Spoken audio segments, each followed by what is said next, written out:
लेकिन हमारी बिरादरी मानती है कि किन्नर जो है वो शारीरिक अवस्था है ही नहीं, वो मानसिक। आप जब वहाँ गए तो क्या आपको उन्होंने जब सेवा में रखा तो क्या आपको शुरू में आपका कोई एक्सप्लॉयटेशन हुआ कुछ नहीं, हुआ? ऐसा तो कुछ नहीं। देखो किन्नर बट किन्नर कभी भी किन्नर से सेक्स नहीं करता। आपको लगता नहीं है कि आप बार बार एकदम चिड़िया की तरह कभी इस डाल कभी उस डाल कभी उस डाल, एक अस्थिर चित्त व्यक्ति हैं?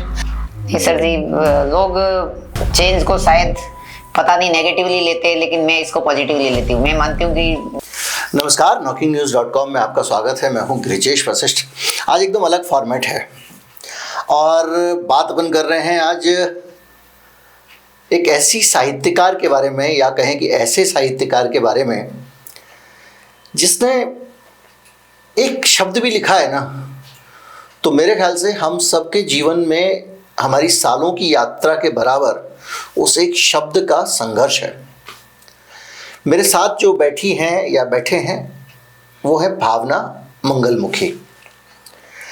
थर्ड जेंडर से हैं और इस देश में पारिवारिक परिस्थितियों के कारण हमारे इस देश का जो पूरा वातावरण है वो आपके जीवन में दिखाई देता है। किस तरह से आर्थिक तौर पे अगर आप कमज़ोर हैं तो आपका जीवन किस तरह से संघर्ष से भरा होता है और आपको कहाँ कहाँ क्या क्या करना होता है, और जो सब से निकल के आपके जीवन का लक्ष्य है, आपकी कुछ महत्वाकांक्षा है और आपके अंदर का एक स्वाभिमान है। एक व्यक्ति भीख भी मांगता है लेकिन वो लेखक बन के समाज को दिशा भी दिखाना चाहता है। ये एक कंट्रास्ट जो है वो आपके जीवन में है। बॉम्बे में रहती हैं आप एक प्लेटफॉर्म पे, और वहीं इनका जीवन पूरा प्लेटफॉर्म पे रहती हैं, ट्रेन में भिक्षावृत्ति करना और उससे लिखना। लेकिन ये जो स्थिति है, ये स्थिति केवल एक सामान्य सी दिखने वाली स्थिति है, इसके पीछे लंबा बैकग्राउंड है। सबसे पहले साहित्य की बातें, और साहित्य की बातें मैं इसलिए कर रहा हूँ क्योंकि आप अक्सर मेरे पास में अलग अलग सामाजिक विषयों पे कुछ लिख के व्हाट्सएप पे भेजा करती थी। संदेश तो हजारों आते हैं, लेकिन मैंने देखा कि आपकी भाषा जो है वो काफ़ी संस्कार वाली भाषा है, अच्छे शब्द हैं, एक अच्छे लेखक की निशानियां हैं। एक आदमी फुटपाथ पे रह के ट्रेन में भीख मांगते हुए अपनी भाषा का संस्कार इतना अच्छा करे, तो मैंने आग्रह किया कि जब आप दिल्ली आएंगी तो मैं मुलाकात आपसे जरूर करूंगा, और आज वो दिन है। आपका स्वागत है भावना जी। जी नमस्ते सर। ये बताइए कि कौन कौन सी किताबें लिखी हैं आप, उसके अंदर क्या, यहीं से शुरू करते हैं, फिर हम आगे जिन स्थितियों में जाएंगे, किन्नर का जीवन, उसके संघर्ष, बहुत सारी चीज़ों पर जाएंगे। तो क्या क्या कौन कौन सी किताबें लिखी हैं आपने?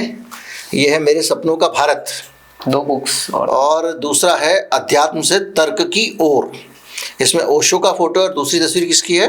ये मेरे आध्यात्मिक गुरुजी है। आध्यात्मिक गुरुजी की है। हाँ, और ये जो है इसमें स्वामी विवेकानंद हैं, पीछे गौतम बुद्ध हैं और एपीजे अब्दुल कलाम हैं। और अच्छी बात, मैं इसको ये मानता हूँ कि बहुत सारे लोग बहुत सारी किताबें लिखते हैं, प्रकाशित होते हैं। ये आपका अपना एक संघर्ष की कहानी है। तो इन किताबों को 2 बुक और थी जी, 2 और हैं, 4 पुस्तकें आपने लिखी हैं। हाँ। तो ये आपको कैसा लगा कि ये लिखना क्यों चाहिए, ऐसा क्यों लगा आपको? वो इसलिए लगा क्योंकि मैंने देखा कि एक तो जब मैं शुरू में लिखना शुरू की कोरोना के टाइम में, तो फेसबुक पे जब मैं मेरी रचनाएं डालती थी तो मैंने देखा कि महीने भर बाद मेरी रचना जो है वो किसी और के नाम के साथ मुझे वापस मिल रही है। अच्छा। तो मतलब अपना कॉपीराइट का क्लेम भी नहीं बन सकता क्योंकि अपन ने कोई प्रकाशित तो करवाई नहीं है, ठीक है। और ना उसको पकड़ना भी बहुत मुश्किल होता है क्योंकि जिसको भी पूछे वो तो बोले नहीं मैंने तो चेंज किया नहीं, मुझे तो ऐसे ही मिली थी ये। तो एक तो ये प्रॉब्लम थी। दूसरी प्रॉब्लम ये थी कि कुछ संपादक टाइप के लोग जो खुद लिखते नहीं है, दूसरे जो लेखक होते हैं उनकी रचनाओं को इनवाइट करते हैं और बोलते बस जरा सा एक झांसा देते कि हम आपका फोटो लगा देंगे, आपके बारे में थोड़ा सा छाप देंगे। और आजकल छपास का रोग भी इतना है कि लोग सामने से ही पैसा देकर के छपाते हैं। तो मुझे लगा कि अगर मैं एक रचना 500 रुपए देकर छपाऊं, मतलब साझा संकलन में, और इस तरीके से मान लो 20 रचना में छपाती हूँ तो मेरा 10,000 वेस्ट होगा। उससे मुझे इनकम कुछ नहीं आना है, खाली बस नाम आ जाएगा। नाम तो सिंगल रचनाएं कितनी भी छपे कोई फर्क नहीं पड़ता है। इससे अच्छा तो मैं कम से कम कुछ थोड़ा सा अमाउंट खर्च करके मेरी खुद की सेपरेट ही बुक बनाऊं, उसका कॉपीराइट मेरा खुद का होगा, और उससे अगर इनकम जो भी थोड़ी बहुत भी जो भी होगी वो मेरी खुद की होगी। तो आपको ऐसा क्यों लगता है कि किताबें लिखने से आप जो है वो कुछ ज़्यादा बेहतर तरीके से कुछ कमा पाएंगी या ज़्यादा लोगों तक पहुंच जाएगी आपकी बात, और वो जो फेसबुक पे आप लिखती थी उससे ज़्यादा लोगों तक नहीं पहुंचती है, ऐसा क्यों लगा आपको? नहीं, पहुंच तो जाती है, बट वहां ये होता है ना कि अपना कैरेक्टर ही चोरी हो जाता है। अपना नाम ही गायब कर दिया, वो बात तो पहुंच रही है लेकिन नाम अपना गायब हो गया। तो आप चाहती हैं कि आप जो लिख रही हैं उसके जरिए आपको उसका पहचाना क्रेडिट जाए। मुझे ही मिलना चाहिए। और ये जो एक चाह रही है ना, क्रेडिट मिलना चाहिए, हमको देखने में लगता है कि ये एक स्वार्थी लेखक हैं, ये चाहती हैं कि मैंने लिखा है तो कोई दूसरा का नाम कैसे आ जाए। लेकिन आप इसका एक दूसरा पहलू देखिए, एक व्यक्ति जिसका जीवन, जिन संघर्षों के बारे में आप जानेंगे, किन्नरों की दुनिया को जानेंगे अभी थोड़ा आगे जाके, तो जिस संघर्ष से वो व्यक्ति आता है, उस संघर्ष से आने के बाद उसका एक एक कृतित्व उसके लिए एक बहुत बड़ी उपलब्धि है।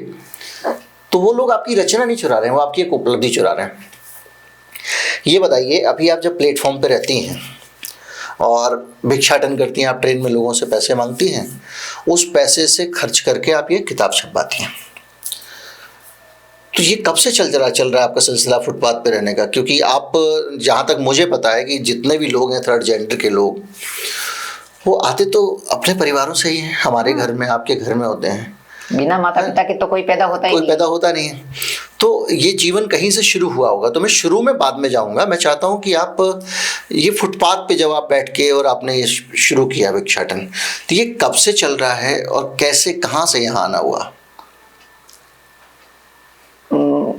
आप भले शुरुआत बीच से करें, लेकिन उसका बैकग्राउंड मुझे बिना बताए तो मैं आगे बढ़ ही नहीं पाऊंगी, क्योंकि मेरे पिताजी जो थे वो मेंटली डिस्टर्ब थे जी, ठीक है, और काफी सालों से थे। और फिर बाद में एक भाई को वेरिकोज वेन्स का प्रॉब्लम हो गया, दूसरा भाई भी पागल हो गया, मतलब ये कंटिन्यूटी में चल रहा था अनुवांशिक तरीके से। तो और मेरे लिए भी मतलब सबसे बड़ा झटका तो तब लगा 2007 के में मेरा 12वीं हुआ नवोदय से। नवोदय विद्यालय से आप पढ़ते थे? हाँ। जिन लोगों को नहीं पता उनको बता दूं कि नवोदय विद्यालय में पढ़ाई करने से भी ज़्यादा वहाँ एडमिशन लेना, वो वहाँ बहुत प्रतिभाशाली बच्चों को ही एडमिशन दिया जाता है। मेरे ख्याल से 84 में जवाहर नवोदय विद्यालय की शुरुआत राजीव गांधी ने की थी, और उसके पीछे मकसद ये था कि वंचित तबके के बच्चों को एक ऐसा बोर्डिंग स्कूल दिया जाए जहाँ उनको खाने पीने रहने की पूरी सुविधाएं मिलें, और एक टैलेंटेड स्टूडेंट निकल के आए तो देश के लिए उसका इस्तेमाल हो सके। ये उसका मकसद रहा होगा। और उस नवोदय विद्यालय में आपका एडमिशन हुआ, इसका मतलब पढ़ने में तेज रहे होंगे। यस। और वहाँ से आपने 12वीं पास की। मैंने हमेशा वहाँ पे नेतृत्व भी किया बच्चों का। अच्छा, वहाँ पे आप आगे रहते थे? हाँ, सारे बच्चों से? लीडर रही हमेशा। हाँ, किस तरह का नेतृत्व किया वहाँ पे आप बच्चों के मतलब लिए? जैसे क्लास मॉनिटर या हाउस कैप्टन या स्कूल कैप्टन भी बनी मैं मेरे टाइम में। तो आप एक बेहतर स्टूडेंट थे जिसको सब लोग पसंद करते थे। तो जब आप नवोदय विद्यालय में रहे होंगे तो क्या कभी ये मन में कभी आपने कल्पना भी की थी कि आपको इस तरह प्लेटफॉर्म पे रहना पड़ेगा? नहीं, ऐसा तो मैंने बिल्कुल कभी सपने में भी नहीं सोचा था। बट मतलब नवोदय से निकलने के बाद मतलब ऐसा मतलब घटित हुआ कि एक टैलेंटेड स्टूडेंट को भी खास करके व्यावसायिक जीवन में कहीं कोई मतलब ये मानने को तैयार नहीं था कि ये नवोदय से पढ़ा लिखा है। तो आप जब नवोदय से निकले तो फिर आपने ये नहीं सोचा कि मैं हायर एजुकेशन के लिए किसी कॉलेज में मुझे जाने को मिले? वो कौन सी चीज़ें थी जिसके कारण आपको उधर जाने का मौका नहीं मिला? एक तो आपने बताया कि पारिवारिक परिस्थिति ऐसी थी कि आपके पिता जो है वो बहुत मानसिक रूप से बीमार थे, और आपका एक भाई भी मानसिक रूप से बीमार था, और आपके एक और भाई को भी कुछ की समस्या थी। मतलब 2 भाई, तो आप 3 भाई थे। हाँ। तो आपको छोड़ के दोनों भाई और आपके पिता, तीनों लोग बीमार थे। हाँ, बीमारी नहीं, वो पागल, मतलब बांध के रखना पड़ता था। अच्छा। बीमार को तो मान लो कि अपन दवा पानी करके भी छोड़ के भी कहीं जा सकते हैं कुछ टाइम के लिए, लेकिन वो पागल थे। मतलब मेरे दादा दादी को उनकी निगरानी में बैठे रहना पड़ता था हमेशा, कि अगर वो जरा भी कुछ हुआ तो वो हिंसा करने लगते। हाँ, तोड़ फोड़ कर देते थे, गालियां बोलते थे, कपड़े फाड़ देते थे, नंगे हो जाते थे। ये बीमारियां जो आमतौर पे इसको मीनिया कहते हैं, कुछ लोग इसको उन्माद कहते हैं, कुछ लोग इसको स्किज़ोफ्रेनिया कहते हैं। तो इसमें बहुत सारी बीमारियां होती हैं। उस पर जाने के बजाय ये समझना पड़ेगा कि एक लड़का है, 12वीं पास किए है, 17-18 साल का बच्चा है, और वो निकल के आ रहा है वहाँ से, और कि अभी तक तो वो सरकार के संरक्षण में था, सरकार उसको पढ़ा रही थी, खिला रही थी, पिला रही थी और एक अच्छी नर्चरिंग दे रही थी, तो वो लीड भी कर रहा था अपने स्कूल में। वहाँ से बाहर आता है और इस दुनिया की कड़वी हकीकत से उसका मुकाबला होता है, जिसमें उसके परिवार की दशा गड़बड़ है। इसका मतलब आपके दादाजी ही पूरे परिवार का खर्चा हाँ, दादाजी केयर टेकर थे हमारे। तो कहाँ से आमदनी होती थी, कैसे पैसे आते थे? नहीं, आमदनी तो ज्यादा कुछ होती नहीं थी, बस ये है कि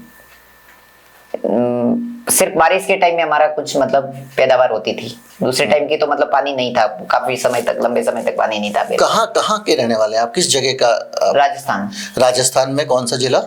पाली डिस्ट्रिक्ट। पाली डिस्ट्रिक्ट। तो वहाँ पे आपके जो दादाजी थे वो घर का पूरा कामकाज चलाते थे। तो जब आप निकल के आए तो आपको कॉलेज में पढ़ाई के लिए क्या खर्चे की चुनौती आई? कौन सी ऐसी चीज़ आई जिसके कारण आपको जो पहला झटका लगा वहाँ से बाहर आने पे? सर जी, अगर सिर्फ पैसे की ही प्रॉब्लम होती तो शायद पैसा तो अरेंज हो जाता, मुझे जहाँ तक लगता है।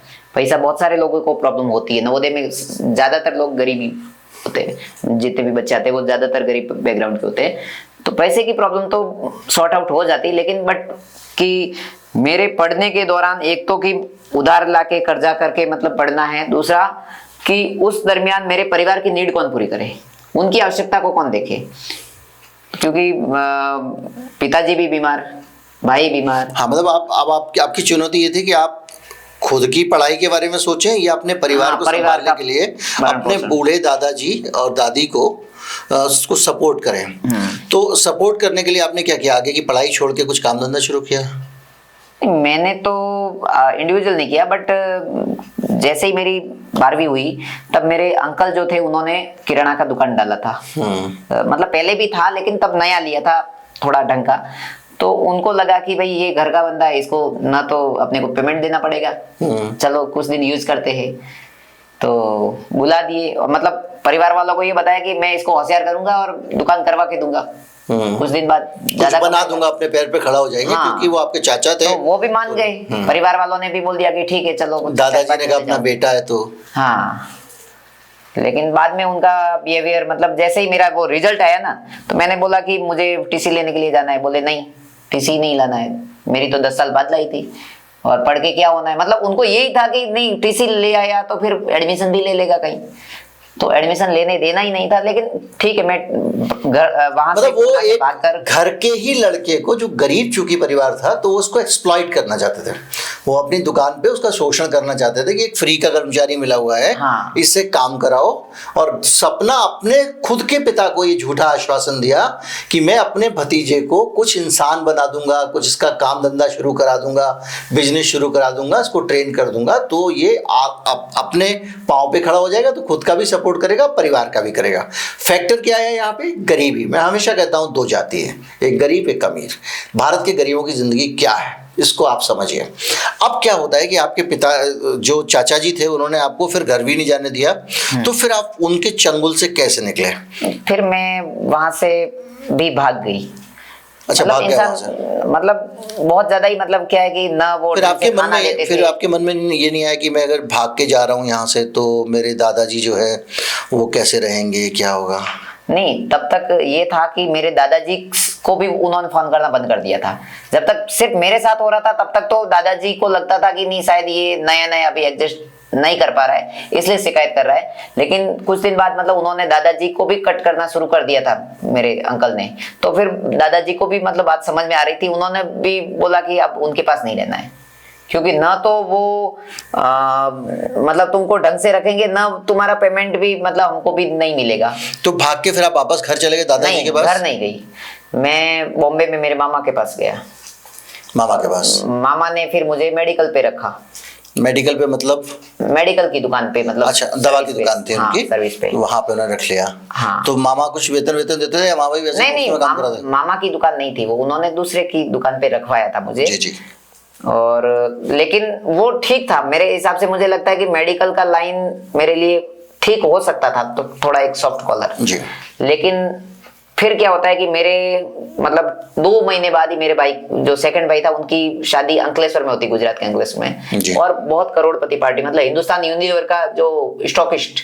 कौन से भाई की जो मानसिक रूप से अस्थिर था उसकी? नहीं, वो बाद में अस्थिर हुए। अच्छा। हाँ, तब तक स्थिर नहीं हुए थे। तो उनकी शादी हुई और उनकी शादी होने के बाद 11 महीने बाद ही मेरा भाई भी इसका काबिल हो मतलब गया। जब आप वहाँ नवोदय से आए होंगे तो घर में भाई आपका ठीक ठाक था? हाँ, एक भाई ठीक ठाक था। हाँ, एक भाई को वेरिकोज वेन्स की प्रॉब्लम हो चुकी थी। एक भाई ठीक ठाक था, तो हाँ। आप उसके भरोसे आप छोड़ सकते थे घर हाँ। को। जी, फिर क्या हुआ कि उसकी शादी हो गई? हाँ, उनकी शादी हो गई और 11 महीने बाद एग्जैक्ट वो भी पिताजी की तरह बीमार हो गए।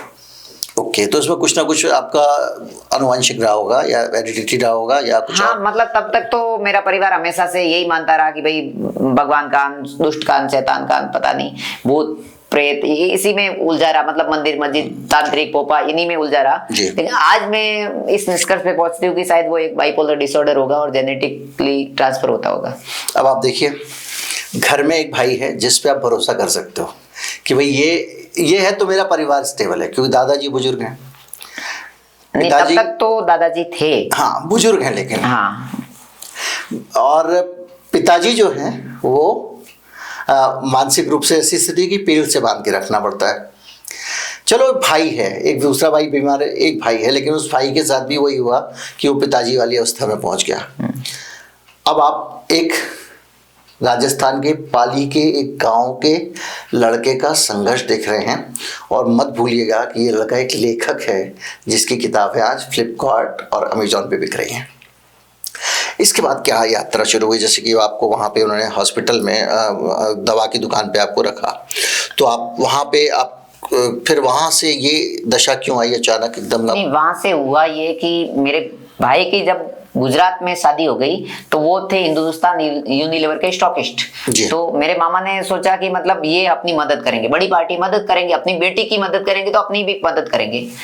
तो बोले कि आपको मेडिकल में नहीं रहना चाहिए, आप भी गुजरात में जाओ और इसी तरीके की दुकान में काम करो, ताकि उसी तरीके का आपको नॉलेज हो। उन्होंने वादा किया था कि साल भर में दुकान करवाएंगे हम। तो इसलिए मैंने मेडिकल छोड़ के वापस में, मेरे मामा के ससुर की भी वैसी ही दुकान थी, वहां पे मैंने। तो आप एफएमसीजी में चले गए कि भाई हिंदुस्तान लीवर वाला काम में सीख जाऊंगा तो मुझे कहीं ना कहीं एडजस्ट कर देंगे। अभी तक आप मतलब अपने करियर की तलाश कर रहे हैं। हाँ। ये कितने साल आपको लग गए इस पूरे प्रक्रिया के बीच में? मतलब साल भर बाद तो भाई बीमार हो गया, उसके बाद भाई का रिश्ता भी टूट गया।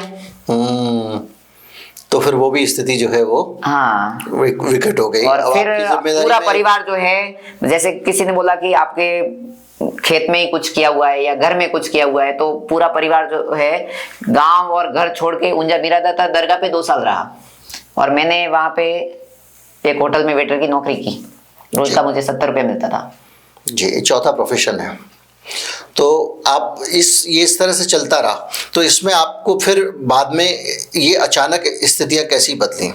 फिर आपको क्या लगा कि जब आपके भाई के साथ भी ऐसा हो गया, तो क्या हुआ कि अचानक आपका जीवन एकदम बदल गया और आप ये थर्ड जेंडर बन गए? क्योंकि अभी तक की आपकी कहानी के हिसाब से मुझे ये लग रहा है कि आप पैदाइशी थर्ड जेंडर नहीं थे, आप ब्रनल नहीं थे, आप किन्नर भी नहीं थे। नहीं।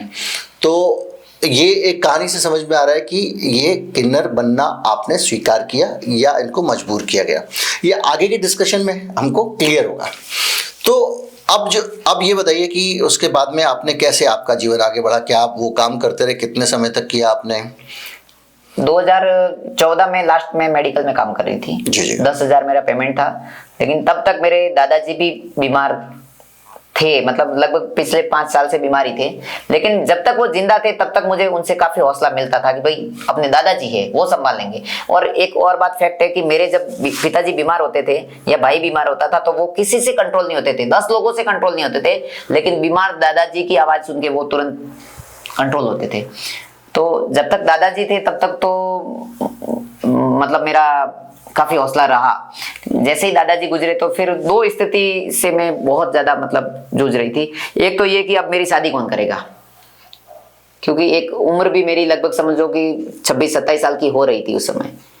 और मारवाड़ी में तो क्या है कि आजकल थोड़ा जल्दी शादी कर देते हैं अब तो, नहीं, थोड़ा जल्दी भी करते हैं, और प्लस लड़कियां मिलती ही नहीं आजकल, उल्टा दहेज है।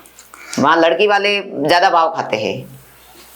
अच्छा, क्योंकि ये जेंडर गैप जो आ गया, हाँ, लोगों ने gender gap की वजह से। बेटे पैदा करने शुरू कर दिए, तो उसका नतीजा भुगत रहे हैं।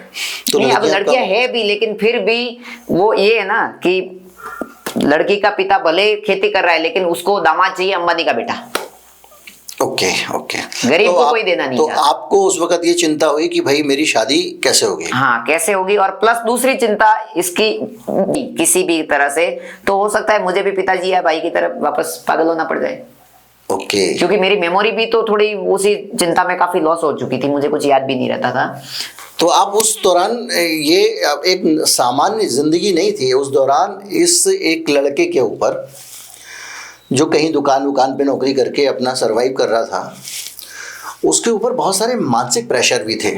आप उस दशा में अपने आप को रख के देखें, जिसका पिता पेड़ से बांधा जाता हो, जिसका भाई पेड़ से बांधा जाने लग गया हो, जिसके दादाजी जो घर की अकेली एक धुरी थे, एक सिर पे हाथ था, वो चले गए। तो एक मानसिक प्रेशर आप समझ सकते हैं कि क्या रहा होगा भविष्य को लेकर। उस प्रेशर में वो लड़का सोच रहा है कि अब मेरे परिवार में कोई नहीं रहा तो मेरा परिवार घर कौन बसाएगा, मेरा शादी ब्याह कौन करेगा, क्योंकि जिस समाज से वो आता है उसमें लड़कों को अच्छी लड़कियां नहीं मिलती हैं जब तक कि लड़के बहुत कुछ ना हो। फिर यहाँ एक गरीबी का एक पहलू आता है कि वो गरीब है इसलिए ये सब सोच रहा है, अगर वो अमीर होता तो नहीं सोचता। इस कैरेक्टर को आप देखते जाइए। एक और प्रथा है हमारे वहाँ शादी के मामले में कि अदला बदली होना है। अगर आपके बहन है तो आपकी शादी हो जाएगी, आपकी बहन दो, सामने वाले की बहन दो। ओके, ठीक है। अगर आपके बहन नहीं है तो फिर जबकि बाकी बहुत सा हाथ मिल जाएगी मेरी 2 बातों से, तो ये मेरे चक्कर में आ जाएगा। तो उन्होंने सलाह क्या दी है तो बताइए। उन्होंने बोला कि आपके परिवार से कोई ना कोई हमारे बिरादरी में आकर हमारे लोगों की सेवा करेगा तो आपका परिवार सुखी होगा। अब मेरे लिए ये था कि मेरे दोनों भाई की तो शादी हो चुकी थी, लेकिन मेरी शादी हुई नहीं है, तो कम से कम घर परिवार के अलावा दूसरे लोग तो ये मान ही सकते हैं कि भाई ये किन्नर ही रहा होगा शायद बचपन से। तो इस वजह से मैंने घर वालों को नहीं पूछा। मैंने मतलब 1 साल पर घर वालों को नहीं बताया, उनके साथ मतलब एसोसिएट हो गया और फिर उन्होंने मेरा परिवार के लिए सेक्रीफाइस कि मेरे परिवार की स्थितियां बेहतर हो जाएं तो मैं किन्नर बन जाता हूं। और इसलिए बन जाता हूं क्योंकि किन्नर गुरु ने सलाह दी कि आपका कोई परिवार का व्यक्ति अगर किन्नरों की सेवा करेगा तभी आपका कष्ट दूर होगा। देखिए, ये है अंधविश्वास जो आपके असुरक्षा से पैदा होता है। ये आपको कभी भी किसी भी दर पे ले जा सकता है। मैं किसी एक दर का नाम नहीं लूँगा, बहुत जल्दी लोग इस देश में आहत हो जाते हैं, लेकिन ये एक असुरक्षा, इनसिक्योरिटी, और आपको ये समझ जब पता नहीं चलता कि कल मेरे साथ क्या हो सकता है तो आप इस तरह के चक्कर में फंसते हैं। तो ये एक संदेश भी है इस बातचीत में कि आप किस तरह से एक हर तरह का मारा हुआ बच्चा जाता है और एक किन्नर उसको अपने जाल में फंसा रहा है, उसको बोल रहा है कि तुम मेरी सेवा करो और बस मेरे पास आ जाओ, तभी तुम्हारी ये मुसीबतें दूर होंगे। तो सेवा के तौर पे आपको क्या करना पड़ा वहाँ? नहीं, वैसे जो फर्स्ट टाइम जिनके साथ में रहा, मतलब उन्होंने तो मुझे अपने साथ साथ रखा, बस वो जस्ट ट्रेनिंग दे रहे थे कि मुझे कैसे रहना है। उन्होंने कभी मुझे अकेला छोड़ा ही नहीं, क्योंकि उनको भरोसा ही नहीं था कि ये पता नहीं भाग जाएगा। क्योंकि तो कैसे ट्रेनिंग दे रहे थे? आप तो मेल थे, तो आपको किन्नर कैसे मान लिया उन्होंने?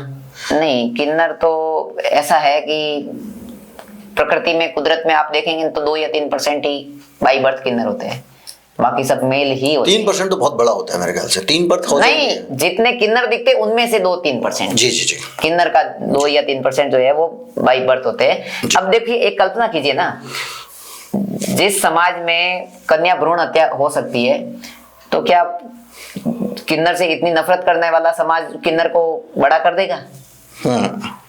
तो इसलिए कुदरत ऐसा करती है कि पहले उसको लड़के का रूप ही देती है। बहुत लाड़ प्यार से बड़ा होता है किन्नर हमेशा, बचपन बहुत लाड़ प्यार में पलता है ज्यादातर, जिसका कोई ऐसा संकट नहीं आया वो। लेकिन फिर बाद में नॉर्मली किन्नर बिरादरी, देखो, कानून मानती है कि नपुंसक होना चाहिए और समाज भी ऐसा सोचती है, हकीकत कभी जांचती नहीं है। लेकिन हमारी बिरादरी मानती है कि किन्नर जो है वो शारीरिक अवस्था है ही नहीं, वो मानसिक अवस्था है। ऐसा किन्नरों के समाज में माना जाता है। हाँ। कि जो मेंटली अपने आप को मानसिक तौर पे मानता है किन्नर है, वो किन्नर है, उसका जेंडर कुछ भी हो। सबसे बड़ी उसकी विशेषता होती है, किन्नर समलैंगिक होता है। जी, मैं नहीं थी समलैंगिक। अच्छा, वो मतलब समलैंगिक होता है, ये एक एक अलग पहलू है जिसमें आप ये नहीं कह सकते कि वो उसके अंदर किसी तरह का कोई सेक्सुअल इंक्लाइनेशन नहीं होता है, लेकिन सेम सेक्स का होता है। हाँ। तो फिर आप जब वहाँ गए तो क्या आपको उन्होंने जब सेवा में रखा तो क्या आपको शुरू में आपका कोई एक्सप्लॉयटेशन हुआ, सेक्सुअल एक्सप्लॉयटेशन हुआ कुछ नहीं, हुआ? ऐसा तो कुछ नहीं। देखो, किन्नर भले आपने बताया कि उनमें सेक्स की भावनाएं होती है, बट किन्नर कभी भी किन्नर से सेक्स नहीं करता। ओके। क्योंकि एक होता है ना कि एक लेडीज जो है वो कभी लेडीज से वो चाहती है कि मर्द, तो जो अपने को मान लो कि किन्नर जो है वो भी अपने नहीं, आप लेकिन को आप तो लेडीज, कह रहे हैं ना कि समलैंगिकता वाली बात कर रहे हैं आप। समलैंगिकता वाली बात ये है कि वो पहले पुरुष था, बचपन में मेल था, तो उसको मेल चाहिए। अब वो किन्नर तो वो खुद ही उसके जैसा है, किन्नर को पसंद नहीं करते, वो मेल को पसंद करते हैं। ओके, तो अभी ये थोड़ा सा दूसरा साइंटिफिक डिस्कशन हो जाएगा। तो आप वहाँ पर गए और वहाँ पे आप उन्होंने आपका कोई फिजिकल एक्सप्लॉयटेशन नहीं किया, उन्होंने आपको अपने पास रखा कि आप भैया सीखो। तो क्या सीखो? ढोलक बजाना सीखो? हाँ, मुझे साथ साथ में लेकर घूमते थे, मतलब उस तरीके से बोलना, मतलब लेकिन वैसे ये जो जैसे आप बोल रहे हैं अभी गला बैठ रहा है आपका, तो ये गला बैठना उन्होंने सिखाया कि ये आपका नेचुरली ऐसा गला है? नहीं नहीं, पहले मैंने कभी ऐसा डायलॉग नहीं किया था कभी किन्नर की तरह, बट हाँ ये है कि मेरे पास टैलेंट था। अच्छा, टैलेंट था, इसको टैलेंट का। हाँ, मतलब जैसे कि स्कूल में पढ़ते वक्त कोई मैडम वगैरह कोई बोल रही या जो चलती है तो उनकी नकल करना, वो एकांत में कभी मैंने किसी के साथ मिमिक्री वगैरह आप कर लेते थे? हाँ, मिमिक्री करने का मुझे शौक है। तो मिमिक्री, आप मेरी मिमिक्री कर सकते हैं? अब मतलब बिल्कुल एक्यूरेट तो नहीं कर पाती हूँ, लेकिन फिर भी करने की कोशिश मैं करती हूँ। क्योंकि आप मेरे वीडियोस देखते हैं रेगुलर, इसलिए मैं कह रहा हूँ कि शायद। हाँ, मैं करती हूँ, मैं मिमिक्री ठीक करती हूँ। है। तो आप जो है वो वहां पर उन्होंने आपको जानवरों की आवाज निकालने का भी मुझे काफी खास तरह से उन्होंने आपको एक तो बोलने का तरीका सिखाया, हाँ, और ढोलक वोलक बजाना आपको हाँ, सिखाया। मतलब एक कपड़े वगैरह किस तरीके से पहनना है, किस वो तरह भी से पहनना सिखाया। है आपने मतलब अपोजिट जेंडर के कपड़े पहन के रहना, कैसे कैरी करना है आपको, हाँ। महिलाओं वाले परिधान। तो सिर्फ इतना ही उन्होंने सिखाया गुरु के तौर पे। हाँ, और आप एक किन्नर बन चुके थे। ओके। तो इस किन्नर, उनको इससे क्या फायदा कि उन्होंने आपको ऐसा बना के रख लिया? जैसे अभी तक हम मान के चल रहे थे कि उन्होंने आपको झांसा देकर किन्नर बना लिया, तो उनको इससे क्या मिला? नहीं, उनको ये रहता है कि देखो, वो तो मैं बिल्कुल नई नई थी, मुझे उन्होंने अकेला छोड़ा नहीं, इसलिए मैंने उनको कमा के नहीं दिया। लेकिन कितने दिन तक वो मुझे ऐसे रखते थे, एक ना एक दिन तो बोलते कि तुम जाओ कमा के लाओ, तो एक तो उनको कमाई का जरिया मिलता, दूसरा अगर मान लो मेरा दिल मिल जाता, उनके साथ लग जाता कि भाई यही अपने अभिभावक है, तो बुढ़ापे में उनका सहारा भी बनता। तो इसलिए उन्होंने आपको जो है वो रखा। तो कभी विवश नहीं किया कि आप जबरदस्ती आप वहां जाके भीख मांगे या कुछ करें? नहीं, उनको भरोसा नहीं था एक्चुअली, सही बात बोले तो। वो मुझे ऐसा, क्योंकि जब मैं उनके साथ एसोसिएट हुआ तो मैंने एक कंडीशन बताई थी कि मैं शुद्ध शाकाहारी हूँ, ठीक है। लेकिन वहां घर जाने के बाद ही मुझे मालूम पड़ा कि वो शुद्ध शाकाहारी थे ही नहीं। दूसरा बात कि उन्होंने मुझे बताया कि मैं एक जैन मारवाड़ी बच्चा हूँ। अब क्योंकि किन्नर बहुत सारी भाषा तो बोलते ही अच्छे से, इसलिए वो पता लगाना मुश्किल होता था। लेकिन बाद में मालूम पड़ा कि वो मद्रासी थे और प्लस क्रिश्चियनिटी को मानने वाले थे। जी जी, ठीक है। हाँ, एक बात उनकी अच्छी भी थी, वो ये थी कि वो ड्रिंक वगैरह नहीं करते थे, किसी भी तरीके का नशा पता नहीं था उनका। ये उनकी अच्छी बात भी थी, जो फर्स्ट गुरु मिले थे। और वो खुद बहुत अच्छी पढ़ी लिखी थी, बीएससी की हुई थी, लैपटॉप वगैरह लेकर चलती थी हमेशा। तो ये कुछ अच्छी बात थी, लेकिन उसका गुस्सा बहुत गजब का था। मतलब वो मुझे तो मान लो, वो होता है ना कि दादा दादी जो है अपने पोता पोती को कम मारते, लेकिन जो उसका चेला था, जो मेरा गुरु लगता था, उसको बहुत मतलब बेलन से वगैरह इतना मारते थे कि मुझे डर लगता था कि यार कभी न कभी मेरा नंबर न लग जाए। तो फिर मद्रास जाने तक तो उन्होंने मुझे बहुत मतलब कैद करके रखा हुआ था, हमेशा साथ साथ में ही जाते थे, पैसा 1 रुपया देते नहीं थे, तो कि भागना भी मुश्किल होता था। मद्रास में जाने के बाद फिर क्या हुआ कि अचानक एक दिन उनका बैलेंस खत्म हो गया मोबाइल का। उन्होंने मुझे, और घर के पास की दुकान भी बंद थी, और उस दिन संयोग से उनका बर्थडे भी था, तो अर्जेंट मोबाइल में रिचार्ज करवाना था। उन्होंने मुझे 200 रुपए दिए और रेलवे पटरी के पास में कोई टपरी बताई कि वहां पे रिचार्ज करवा के आना है। और मैं गई तो देखा कि एक लोकल ट्रेन जो है पटरी पे रुकी हुई है। तो मुझे लगा कि अब आज मेरे पास 200 रुपए भी है और ट्रेन भी पटरी पे रुकी हुई है, इससे अच्छा बढ़िया मौका कोई हो नहीं सकता, क्योंकि अब मद्रास से कम ये मेरा पीछा नहीं कर पाएंगे। क्योंकि मद्रास के लोगों के साथ कोई इंटरेक्शन है ही नहीं, वो तो मुंबई में रहते थे। मुंबई से अगर मैं भागती तो मुंबई के बहुत सारे किन्नर को भी बोल के मेरी नाकाबंदी करवा सकते थे, लेकिन मैं बोली एक बार हिम्मत करके देखते। मतलब आपको तब तक ये समझ में आ गया था कि किन्नरों की सेवा करने वरने से आपका कुछ भला नहीं होने वाला है, ना आपके परिवार का कुछ अच्छा होने वाला है। हो सकता है कि भला होता, ये अभी भी मेरी आस्था तो थी, बट मुझे ये था कि मुझे इनके साथ नहीं रहना है पर्टिकुलर, क्योंकि ये नॉनवेज खाने वाले हैं। वो नॉनवेज का जो प्लेट वगैरह मेरे से साफ करवाएंगे, या मान लो मुझे तो उनके सामने बैठ के खाना ही हजम नहीं हो रहा था। मैं किन्नर में रहूंगी बट कहीं अच्छी जगह रहूंगी, जैसे कहीं वेजिटेरियन, आपको वेजिटेरियन किन्नर चाहिए था। तब तक आपने ये नहीं सोचा था कि फिर क्या हुआ उसके बाद में? फिर मैं आबू रोड पहुंच गई थी। आबू रोड मतलब राजस्थान वापस आ गया? राजस्थान में।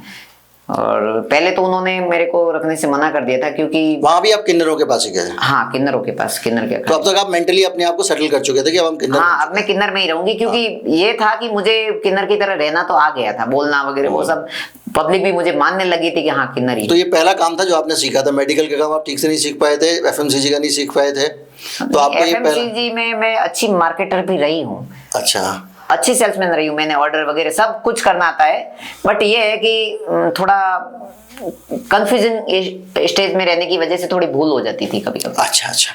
तो अब आप जो है ये अपने आबू रोड पे आके आपने दूसरा, जिसको कहते हैं, क्या कहते हैं आपके यहाँ पे, गैंग कहते हैं या क्या कहते हैं उसको, नाम क्या है उसका?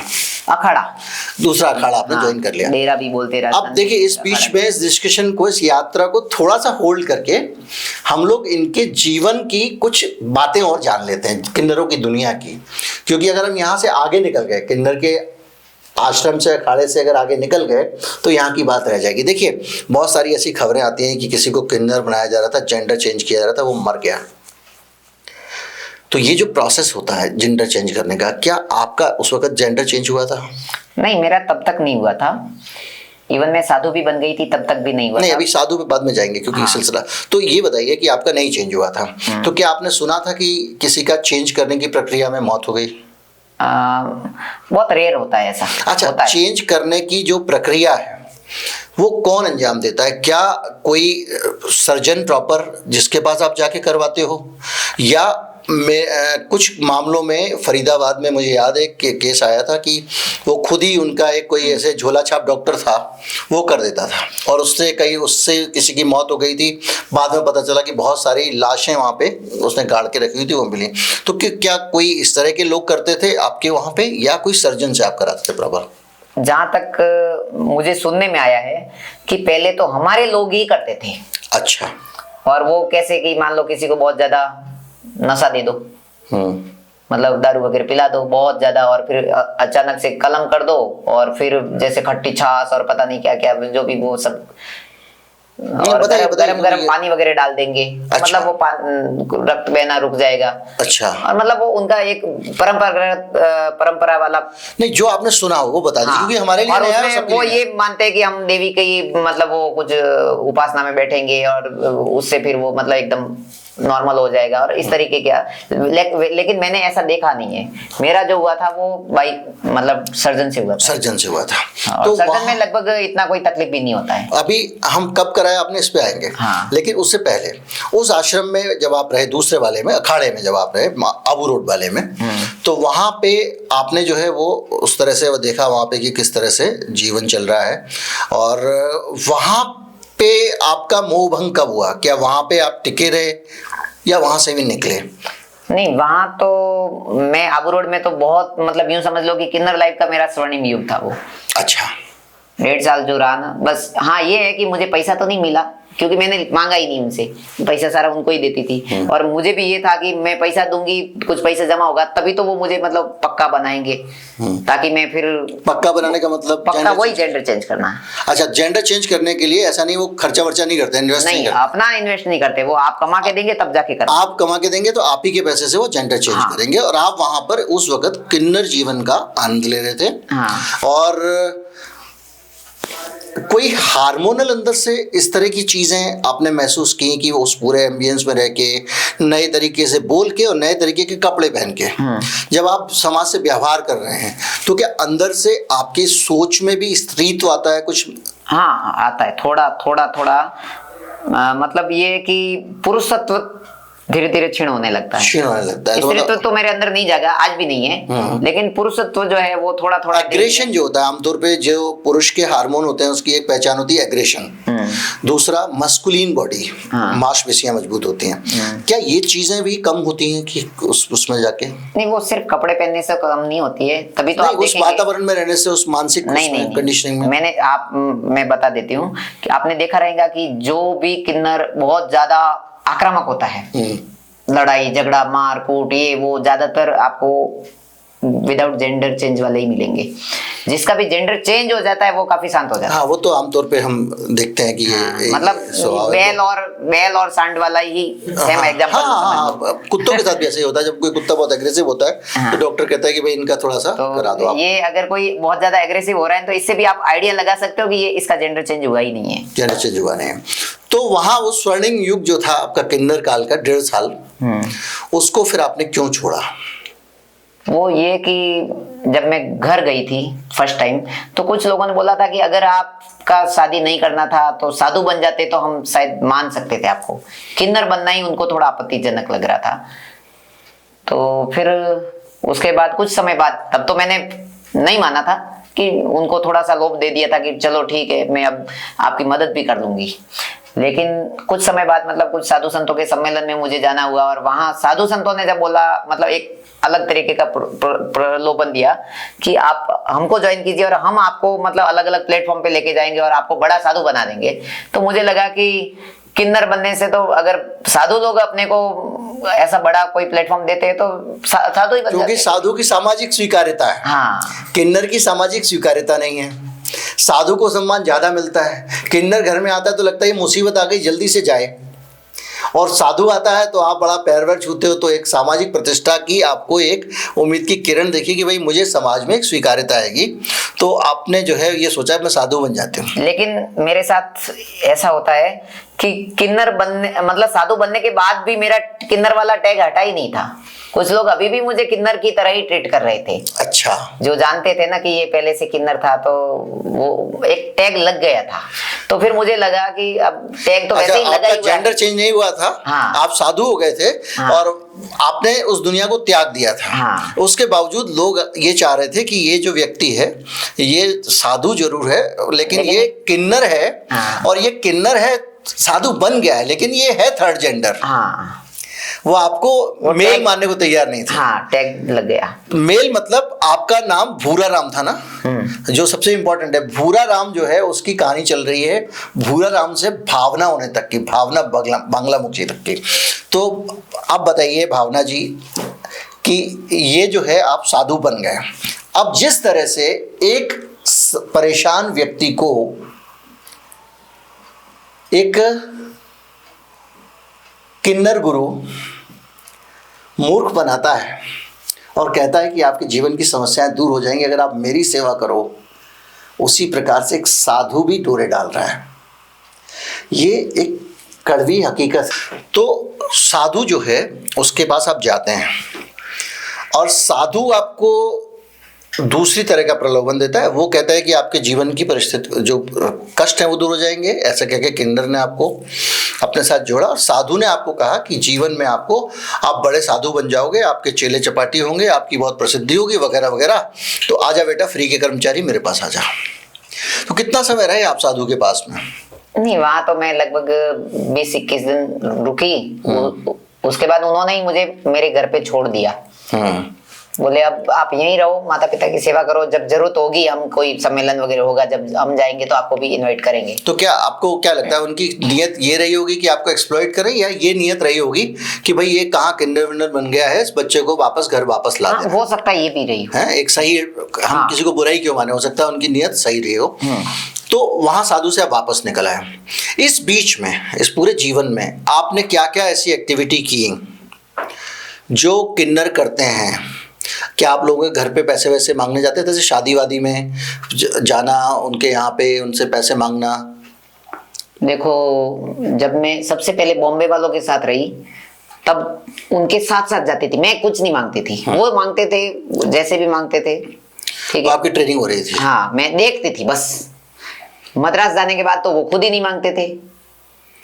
उनका घर का जो कामकाज वगैरह होता था उसमें मेरी अच्छा, मदद भी आपने की। जैसे बताया कि आप ट्रेन में भीख मांगते रहे, हाँ तो लेकिन ये एक कुछ किन्नरों का मानना ये है कि जो भीख मांगते हैं वो असली किन्नर नहीं है।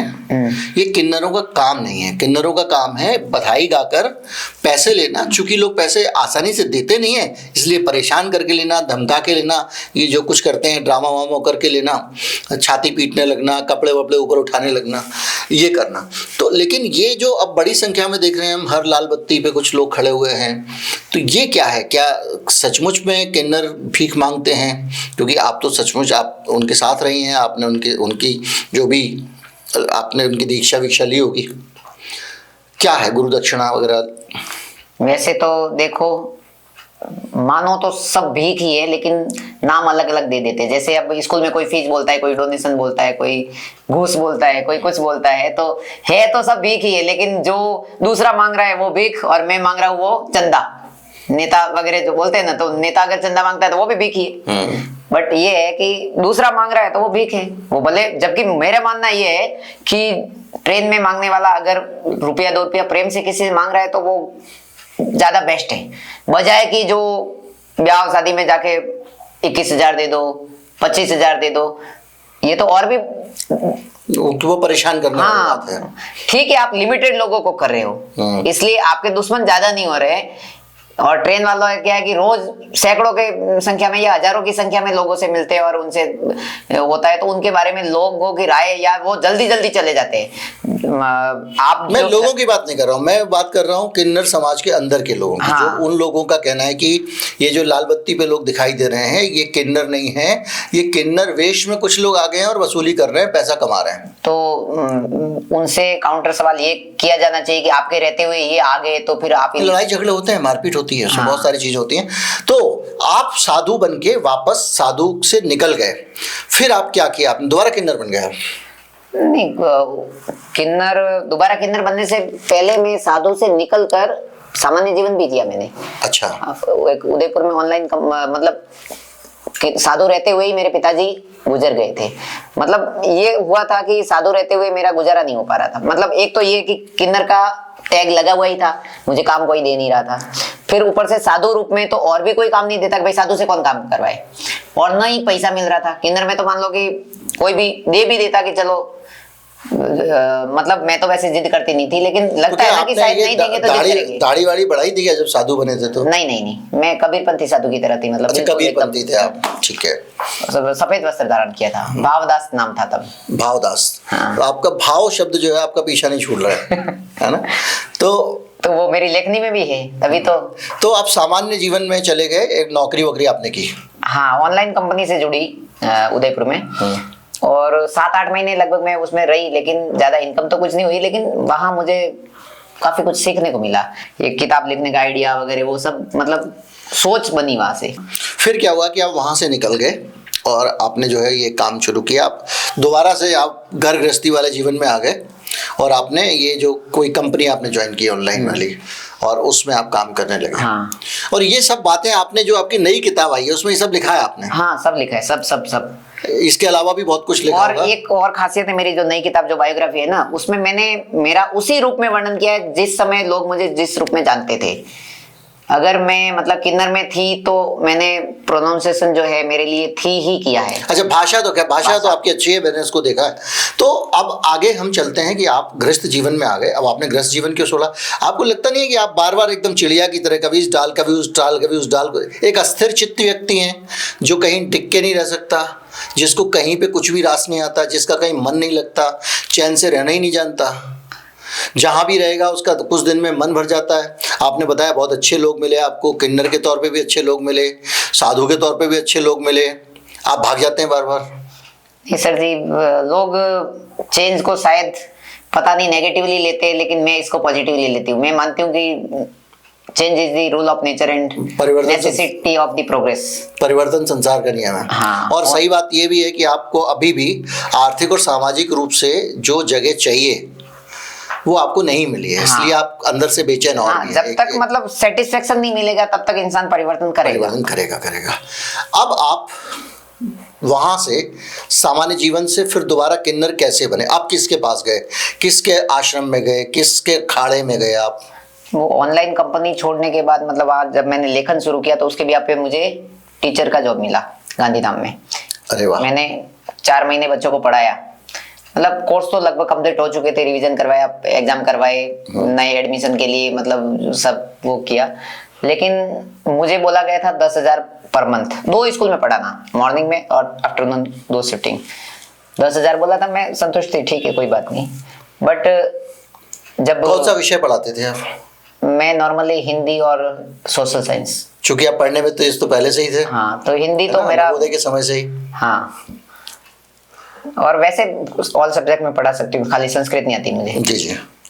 तो ये था। उसके बाद जब उन्होंने मेरा पेमेंट का हिसाब किया तो 5,000 जो है वो फूड एंड अकोमोडेशन का कट हो गया, तो 5,000 ही बचा। अगर मेरे गांव में 5,000 मिल जाता तो मैं शायद कंटिन्यू कर पाती, क्योंकि घर का भी काम हो जाता। अब घर से दूर रहने के बावजूद 5,000 ही मिल रहा है और परिवार में सब तहसने से मतलब सबका गुजारा नहीं हो पा। फिर मैंने छोड़ दिया वहां से। फिर मुझे एक थोड़ा दूसरे ऑफर की तलाश की, तो एक मेरा नवोदय का ही दोस्त था, उनके बड़े भाई का उड़ीसा में गोल्ड का होलसेल का बिजनेस है। बोले टैलेंट तो है ही आप में, और वहाँ कोई बहुत ज्यादा वजन उठाने का काम भी नहीं, आप जाओ, कम से कम महीने का 20,000 मैं दिलवा दूंगा। और मैं गई भी, बट 1.5 महीने के अंदर ही वहाँ का मुझे क्लाइमेट ना मुझे सूट हुआ, और प्लस उस दरमियान मेरी मम्मी भी बीमार रहने लगी। तो फिर मुझे थोड़ा सा वो, क्योंकि तब तक भी मैं आस्तिक ही थी, अंधविश्वास भी थोड़ा थोड़ा था, बिल्कुल खत्म नहीं हुआ था। तो मुझे लगा कि शायद भगवान की मर्जी या कुदरत की मर्जी ऐसी ही रही होगी कि मुझे किन्नर में ही वापस किसी भी तरीके से मजबूर कर रहे जाने में। और फिर मैंने एक और संकल्प किया कि चलो ठीक है, अगर भगवान मुझे किन्नर में भेजना ही चाह रहा है तो मैं भी किन्नर में जाके किन्नर लोगों को समाज और राष्ट्र की मुख्य धारा में लाने का कोशिश करूंगी। मैं वहां जाके लीडर बनूंगी। ये आप देख रहे हैं, ये एक वो बच्चा है जो स्कूल से निकला और घर की विपरीत परिस्थितियों को देखा, उसके बाद हर पल हर जगह किसी ना किसी एक स्वार्थी तत्व ने इसको ठगा। अपने रिश्तेदार, अपने चाचा, ये सब कहानी जो एक पुस्तक है उसमें इन्होंने दर्ज की है, अपने चाचा ने ठगा। और वो सारी चीज़ें आते आते, काश उस वक़्त चाचा ने अगर समर्थन कर दिया होता, कुछ कर दिया होता, पता नहीं, लेकिन कम से कम एक भावना मंगलमुखी जैसी लेखिका हमको नहीं मिलती। तो अब बताएं आप कि आपकी जो आपने कहा कि वहाँ से निकल के आप आए हैं और फिर दोबारा से आपको आप वहाँ से उड़ीसा से भी वापस आ गए। अब वापस आपको लगा कि अब तो किन्नर रहने में ही भलाई है और मेरी किस्मत में वही लिखा हुआ है, मैं क्यों इधर उधर भागूं। तब क्या हुआ? फिर दोबारा आपने क्या किया, कैसे ज्वाइन किया दोबारा से? दोबारा फिर मैंने देखा कि मैं उड़ीसा वाला रूट मैंने देखा था, तो उड़ीसा का क्लाइमेट मुझे सूट नहीं हो रहा है, लेकिन महाराष्ट्र तक तो मैं पहले भी रही हूँ। तो मैंने नागपुर के आसपास वर्धा और अकोला इधर शिफ्ट होने का सोचा। तो बड़नेरा जंक्शन पे मैंने एक ग्रुप ज्वाइन किया, मतलब एक दिन नहीं रुकी मैं, एक रात खाली। लेकिन मैंने जिस दिन गई उसी रात मैंने देखा कि कुछ गंजेड़ी थे, कुछ टपोरी टाइप के थे, उनके साथ कुछ वैसे लोग थे। तो मैंने मना कर दिया। तो मना करने पे क्या हुआ कि उन्होंने मेरा बैग रख लिया, बैग ही नहीं दे रहे, और फिर बैग दिया तो मेरा मोबाइल ले लिया, और मतलब बहुत परेशान किया। आखिर मैंने पिन छुड़ाना चाहा, मैंने मोबाइल छोड़ के ही वहां से भागना चाहा। नहीं देना है, कोई बात नहीं, मोबाइल रख लो, मुझे जाने दो बस। और फिर मुझे लगा कि चलो गांधीधाम रहते हुए, मतलब गुजरात राजस्थान के किन्नर पे मेरा थोड़ा ज्यादा भरोसा था हमेशा से, तो मुझे गांधीधाम रहते हुए मैंने कुछ किन्नरों को देखा था उस लाइन पे। तो श्यामा खाली स्टेशन गई, वहां पे किन्नर ठीक थे, मतलब उनका बिहेवियर इतना भी वो नहीं था, बट वो मेरे से आधा कमाई लेते थे। अच्छा। तो जितना मिलता था उसका हाफ उनको देना पड़ता था। कमाई मतलब आप ट्रेन में पैसे बांधते थे? हाँ। तो तब उनकी एक सहेली जो मुंबई में रहती थी वो उनको मिलने आई थी, और उसने मुझे बताया, वो भी बिल्कुल मेरे जैसी थी, सादी सिंपल, बिल्कुल नखरे नहीं, कुछ नहीं, किसी को तंग नहीं करना, बहुत अच्छी लगी मुझे। उसने मुझे बताया कि तू मेरे पास आ जा, मेरे को सिर्फ महीने का 3,000 ही देना है, ज्यादा नहीं देना है, मतलब आधी कमाई नहीं देनी है। तो लेकिन उसने बोला कि अभी तुम मेरे साथ साथ आ अच्छा, जाए। असली असली काम वाली बात बताइए, आपकी कमाई होती कितनी है? आपकी कितना कमाते हो आप? ट्रेन में ऐसे जाते हो, लोग कहते हैं कि भाई ये भिखारी है, इसका तो महल बन गया था, ये आदमी मांगता था, उसके तो इससे जब मरा तो उसको 10 करोड़ निकले। ऐसे ऐसे स्टोरीज आती हैं तरह तरह की। जब हम किसी को पैसे देने चलते हैं, लोग कहते हैं अरे यार ये पैसा तो लेके, ये तो अमीर लोग हैं। तो कितना कमाते हो आप? अब उसमें तो सबका अपना अपना अलग अलग मतलब सामर्थ्य है, सबका अपना जिसकी अपना लाठी हुनर उसकी है, रेस। स्किल। हाँ। कौन कितना निकाल लेता है। तो आप कितना निकाल लेते हो? नहीं, मेरा तो देखो ऐसा है कि जब आबू रोड थी तो लगभग 1100-1200 रुपए मुझे मिल जाते थे, कभी 1500 भी मिल रोजाना? जाते थे। हाँ, बिना जिद किए। और वो 30-35 तब हजार। मुझे सिर्फ नशा मुक्ति के ऊपर लोगों को समझाने से ही मिलते थे, लोग मुझे 30-35 हजार रुपए साल, महीने का? हाँ, और साल तब तक मैं लेती ही नहीं थी, मैं नहीं लेती थी, मेरे गुरु को ही देती थी। महीने के 30-35 हजार। हाँ। तो मतलब आप भीख मांगते हुए भी लोगों को नशे के खिलाफ जागरूकता लाते थे? उसी से लोग खुश होकर मुझे देते थे। और बाद में विधिवत रूप से मैं वापस जब आई तब तक कोरोना ही आ गया, मतलब मुंबई शिफ्ट हुई, उसके बाद कोरोना आ गया 3-4 महीने में। तो कोरोना में तो 3 महीने घर पे बैठना पड़ा। फिर अब क्या है कि मारवाड़ी लोग ही है ज्यादातर दुकान वाले, तो मैं उनके सामने जिद नहीं कर सकती, तो मजबूरी में उनको मुझे संभालना पड़ता है उल्टा। दूसरे लोग अगर कोई मद्रासी आएगा ना तो उसको वो दे देंगे डर के मारे, लेकिन मेरे से तो डरते ही नहीं, पता नहीं कि मतलब ये भी तो मारवाड़ी है, मारवाड़ी है, ये क्या अपने को कुछ बोलेगी नहीं। तो उल्टा मुझे ज्यादा सपोर्ट करने के बजाय मेरा सपोर्ट कम हो गया मारवाड़ियों से। मेरा फायदा उठाया कि भाई ये तो सीधी है, ये कुछ बोलती नहीं, तो इसको क्या कर दें। एग्जैक्टली। ये किन्नर के साथ में है कि अगर वो सीधा है तो उसको नहीं, भूखा मर जाएगा वो। हाँ, वो घर पे आके जब ड्रामा ना करें, लोग पैसे नहीं देते हैं। सही है। जी। फिर उसके बाद कोरोना में जब बहुत ज्यादा ही मतलब लोगों ने सपोर्ट कम कर दिया, तो फिर मैं ट्रेन मांगना शुरू की, क्योंकि ट्रेन में भी लगभग उतना ही मिलता था, लेकिन एक ये था कि मुझे पूरे दिन भर घूमना नहीं पड़ेगा, धूप बारिश वो सब समस्या खत्म हो जाएगी। हाँ, लेकिन शुरू में पुलिस वालों का ये रहता था कि केस बना देते थे, तो 1-2 बार ही बनाया, लेकिन फिर मैंने उनसे बहुत अच्छे से बात की। मैं क्योंकि हमेशा सत्यवादी बात करती थी, तो उससे कुछ लोग होते हैं जो इम्प्रेस होते हैं कि नहीं, कम से कम इसने सच अब तो वैसे बोला। भी आप पढ़े लिखे हैं, आपका एक पूरा बैकग्राउंड, लेखक है, आप कई पुस्तकें लिख मतलब चुके हैं। जो मुझे एप्लीकेशन लिखनी थी ना, तो एप्लीकेशन मैंने इस तरीके से लिखी कि वो इम्प्रेस हो गए कि अरे यार हम नहीं लिख पाते ऐसी एप्लीकेशन। तो उसके बाद फिर उन्होंने मेरा कभी केस नहीं बनाया मेरा। और उसके बाद तो मैं खुद ही मतलब कि आधा पुलिस का काम कर लेती थी। मतलब अगर कोई दरवाजे में खड़ा है तो उसको बिठा देती थी प्रेम से, और कोई शराबी वगैरह ऐसा कोई सोया हुआ है, लेटा हुआ है, नहीं उठ रहा है, तो फिर मैं फुटबॉल भी बनाती थी कभी कभी। मारपीट भी शुरू? नहीं, मतलब जस्ट टांग पकड़ के खींच दो उसको, मतलब खून नहीं निकालना है अपने को, बट उसको हटाना कंपलसरी है। ये मेरा टारगेट होता था कि जब तक ये हटेगा नहीं तब तक मैं भी नहीं हटूंगी वहां से। मैं मतलब थोड़ी जिद्दी प्रवृत्ति की भी हूँ इस मामले में, मतलब अनुशासन के मामले में। पैसे के मामले में कभी जिद नहीं किया, लेकिन अनुशासन में ठान लेती हूँ कि मुझे अनुशासन तो आप मेंटेन करना है। 35,000 रुपये महीना कमाती थी और रहती आप वहां फुटपाथ पे हैं। हाँ, तो कितना मालवल कितना जोड़ लिया आपने अभी? नहीं देखो, बाद में जब कोरोना के बाद भी मुझे ट्रेन से तो मान लो कि 1000 रुपए रोज मिलता था, कोरोना के बाद भी 2022 के आसपास, लेकिन 2023 से लगातार मेरी इनकम कम होती गई, और आज की करंट इनकम, और पता नहीं क्यों मुझे कम हो रही है इनकम? क्यों लग रहा है आपको कम क्यों हो रही होगी? अब देखो, हो सकता है एक तो ये बात कि मुझे तो लगा था कि मैं मेरी हुनर बताऊंगी तो लोग मुझे और ज्यादा सपोर्ट करेंगे, लेकिन हो सकता है कि कुछ लोग ये सोचते हो कि जब इसके पास हुनर है तो ये मांगती क्यों है। समझ में आया ना? आप बताइए जल्दी या से कुछ लोग ये भी सोचते होंगे कि ये तो किताबों के राइटर है, तो किताबों से भी बहुत ज्यादा इनकम आती होगी। अब हमारे दर्शक जो हैं, आधे दर्शक जो है वो चाहते होंगे कि मैं आपको अनावश्यक जल्दी खत्म करने को कह रहा हूँ, कुछ चाह रहे होंगे कि बातचीत चल रही है तो चलने दो, तो लेकिन फिर भी आपका समय भी कम है, तो ये बताइए कि इसके बाद फाइनली अब ये यहाँ तक आप पहुँच गए, आपके वर्तमान तक हम आ गए हैं। लेखक शुरू हुआ, वापस गए, वापस लेखक तक। अब भविष्य क्या है, लेखन या कुछ और, या आप अब किन्नर उसमें सेटल हो गए? नहीं, किन्नर से तो मैं बाहर निकलने का सोच रही हूँ। जी, ठीक है, बट वैसे देखो टाइटल तो मेरा भावना ही रहेगा अब, क्योंकि नाम वगैरह सब मैंने डॉक्यूमेंट चेंज करवा दिए हैं। जी जी। तो वो, या जेंडर भी चेंज करवा दिया, तो अब मैं उसको तो रिप्लेस कर ही नहीं सकती हूँ। ठीक है, वो तो मैं ट्रांसजेंडर ही हूँ, बट मेरा लाइफ स्टाइल में बदल रही हूँ कि मुझे अब मांग के नहीं करना। अभी कब आपने अभी चेंज कराया जेंडर?